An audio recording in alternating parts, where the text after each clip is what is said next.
خب مسئله اعتکاف، کسی در اعتکاف نشیند آیا امر معروف کند، درس دهد یا نه اگر علمدار باشد؟ بهتر این است که نه امر معروف کند نه درس دهد، یعنی مشغول به عبادت شود. این 10 روز یعنی که اون عالم 345 روزی دیگر یعنی غیر همین دهه آخر مشغولی به تعلیم بود، اون وظیفش است. این 10 روز باید با الله تعالی مانده کن، عبادت الله تعالی کنه. و پیامبر صلی الله علیه و سلم وقتی که اعتکاف می نشستند یک خیمه زده بودند در داخل مسجد، داخل خیمه شون می دراندند. داخل خیمه که می دراندند هیچ کی الکی در آمدن نداره، اونجا الکی حدود دارد، یعنی که حق ندارد به اجازه در آمده و تشویش دادن پیامبر صلی الله علیه و سلم ممکن نیست.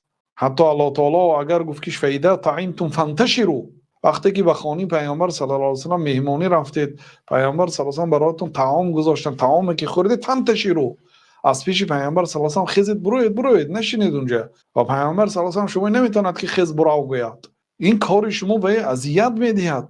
به خانه عالم میرید میشینید همین خیل و این نمیمونید که درسش خواند، نمیمونید که کتاباش خواند، این اذیت است. بنابراین وقتی که خیمه کی زدند معناش این است که نه در اینجا حدود من است، یعنی خانه من است، تا اینکه به الله تعالی مشغول شود. اما مثلا در زمانی ما کسی مثلا از اهل علم اعتکاف شده است، مثلا بودن بعضی علما در مسجد حرم در کعبه اعتکاف می نشستند، لیکن گاه های از ساعت درس می دادند، یعنی بعد تراویح از ساعت و سوال های مردم جواب می گفتند، درس می گفتند. حتی بعضی علما سبحان الله در آخرهای عمرشان با کرپه و جاگه هاشون به حرم برده شده بودند، در جای خوابشان به سوال های مردم جواب نشسته نمیتونستند.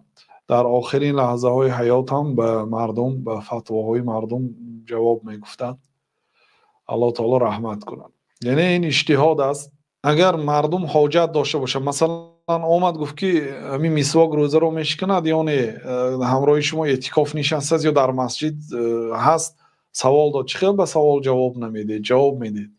لیکن اگر مادامی که در اون کشور تعلیم هست، درس هست، دیگر علماها مشغول تعلیم دادن باشند، در این حالت اعتکاف کشیش به عبادت و به دعای و به استغفار و به توجه به الله تعالی مشغول شود بهتر است.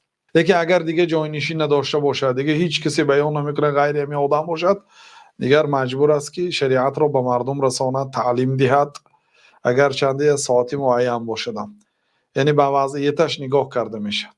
نماز جماعت بله، اگر میتواند با همراه کسانی که در مسجد هستند، خواه اعتکاف نشستیان خانه نشستیان، همراه شده جماعت کرده نماز تهجد یا تراویح یا امامتی اجازت است، درست است بله.